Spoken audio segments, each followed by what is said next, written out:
I'm waiting for my new art supplies to come in that I just ordered. I ordered a couple new things to try, but while I'm waiting for those, I figured I'd show you some of the things I've already tried. So on this page, I did try Sharpie. I prepped the page first, and it did not bleed through, so that's good to know. The Sharpie did not work very well, though. It wouldn't go on the page very well. It kept, like, the ink would stop flowing on the page, I guess. And so I kept having to, like, scribble over the same page over and over again until I got it colored in. And that's kind of what's going on here. As I went on, I tried some different pens that worked a little better. They are these Staedtler pens. I had heard good reviews on them, and so I gave those a shot. I liked how the Sharpie was more bright because the Staedtler ones, when they're on the prepped page, they tend to get a lot lighter. So that I was not very happy with, but the coverage was better. I also did this other page. I just did this one with the Staedtler pens as well. And it shows you a little better that the thing about those is they don't go on the page very well either, because because of the sealer, they don't soak into the page, and so it just kind of pools on there. And so you have to wait for it to completely dry, otherwise it smears really easy. And it also it doesn't give you a very good texture because, you know, it doesn't absorb into the page very well. So they work okay for, like, detail. Like, this looks a little better, but these big areas, it just looks so blotchy. Once again, this page is prepped too. So if you do not prep the page, it will bleed through. I'd heard that they didn't bleed through, but they do. I also, on this page, I did a couple different things. I also used these gold and silver G2 Pilot pens. And so they work really well on the page. They might shadow a little bit if you don't prep the page. In fact, I've got one. I used them a little bit here, just doodling during church about the sermon. The sermon was talking about measuring, and so I drew some measuring tools. And they did not bleed through.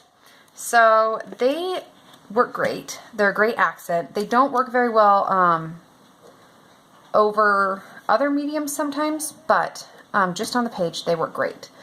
If you want a good gold or silver accent, they really, you know, show up well. I also put some temporary tattoos on this page. I had them left over from a Halloween costume, and they're kind of foily, so I wasn't sure how well they would do. But you know, I also once I got them on there, I put a layer of sealant over them, and that helps them stay better. So that's that page. Kind of some different things I've tried. Where's my number 3?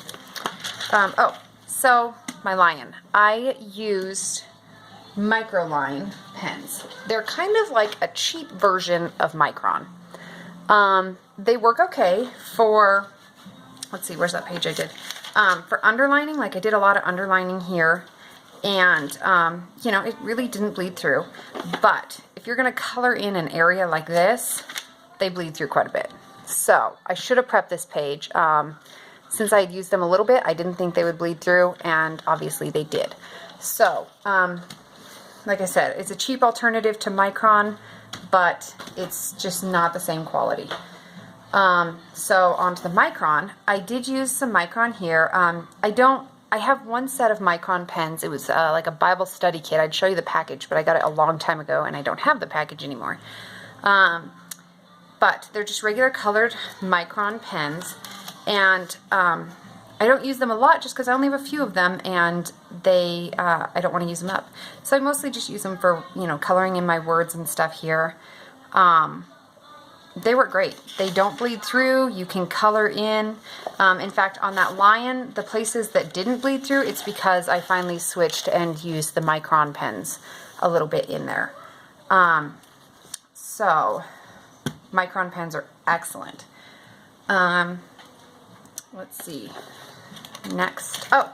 So I got this nifty little sticker maker.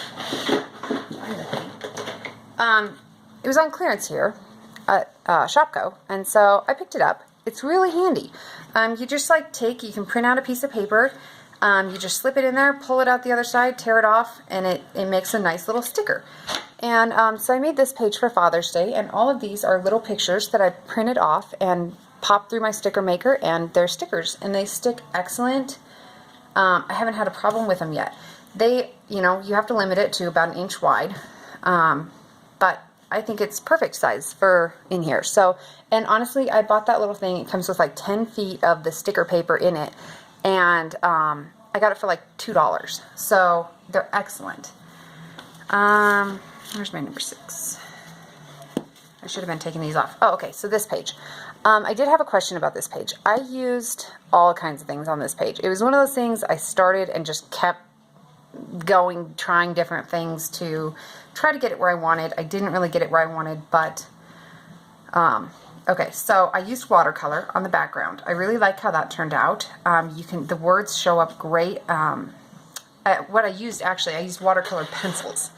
And this is the little set that I have, and I'm going to show another video later, like showing how I use them, but this is what I used there, and I love them. I do prep the page when I use them, because otherwise it will bleed through to the other side, because it just soaks right through the page. So, but once you prep it, it does great. I also, what I did for her, I printed a page, color, picture, whatever, printed a picture, cut it out, and just glue sticked her in.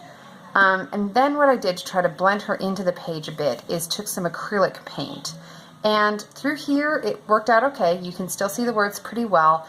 I got so caught up in what I was doing that when I was doing the hair and got crazy with the hair, I did go over some of the words, and I do regret that now because I hate covering up words. I just honestly was so caught up in what I was doing, I was not paying attention. And then also what I did is I had some glitter fabric paint. And so I used a little gold glitter fabric paint here, and you can't really see it, but there's black glitter in her hair too. So that's that page. Tried all kinds of things there. I think this is the last one. Oh, acrylic. I prepped this page, but apparently you do not have to prep acrylic, which makes sense. I don't think it's necessary at all.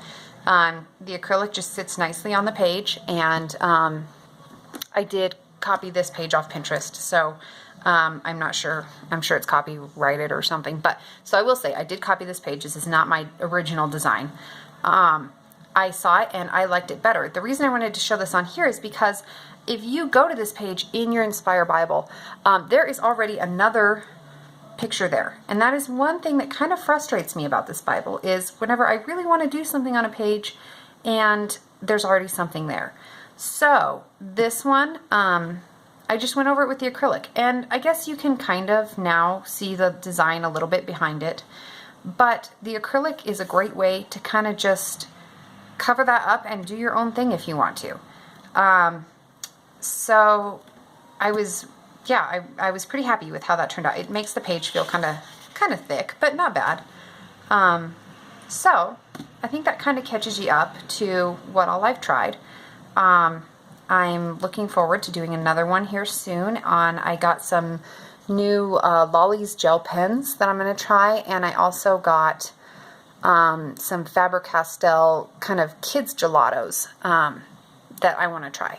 So I will let you know as soon as I get those going. Thanks.